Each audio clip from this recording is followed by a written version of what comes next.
নাইজেরিয়ার একটি মসজিদে তালা দিয়ে অগ্নিসংযোগ করেছে এক দুর্বৃত্ত। এতে পুড়ে গিয়ে অন্তত 11 মুসল্লি নিহত এবং বেশ কয়েকজন আহত হয়েছেন। এই ঘটনায় সন্দেহভাজন হিসেবে 38 বছর বয়সী এক ব্যক্তিকে আটক করেছে দেশটির পুলিশ। বুধবার 15 মে দেশটির ক্যানোর গেজোয়াস ফজরের নামাজের সময় এই ঘটনা ঘটে।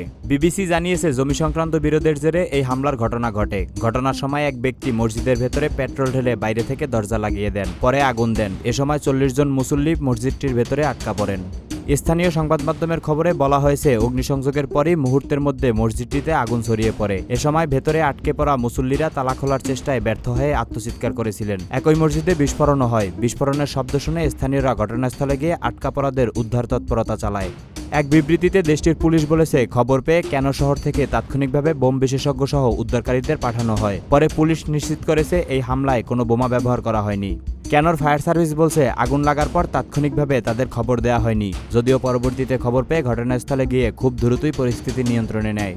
ক্যানোর ফায়ার সার্ভিসের মুখপাত্র সামিনু ইউসুফ বলেছে, স্থানীয়রা আগুন নেভানোর পর তাদের খবর দেওয়া হয়েছে। এই ধরনের পরিস্থিতিতে সাধারণত মানুষ তাদের খবর দেয়, কিন্তু এবার আগুন নিভিয়ে স্বাভাবিক অবস্থায় আসার পর ঘটনাস্থলে তাদের খবর দেওয়া হয়। পুলিশ জানিয়েছে, সন্দেহভাজন আটক ব্যক্তি স্বীকার করেছে যে উত্তরের দিকের সূত্রে পাওয়া বিভিন্ন সম্পদ নিয়ে দ্বন্দ্ব থেকে এই ঘটনা ঘটান। তার দাবি, কয়েকটি পরিবারের কিছু সদস্য ভেতরে ছিলেন, যাদের লক্ষ্য করে তিনি এই ঘটনা ঘটান। স্থানীয় পুলিশ প্রধান উমারা সান্দা ঘটনাস্থল পরিদর্শন শেষে সাংবাদিকদের বলেন, অগ্নিসংযোগের এই ঘটনার সঙ্গে সন্ত্রাসবাদের কোনো সংশ্লিষ্টতা নেই। জমিজমা সংক্রান্ত বিরোধের জেরে এই ঘটনা ঘটেছে। ঘটনা সম্পর্কে তিনি গুরুত্বপূর্ণ তথ্য দিচ্ছেন।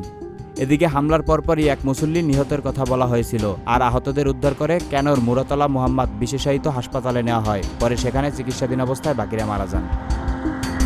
তোফায়েল আহমেদ, সবার কথা।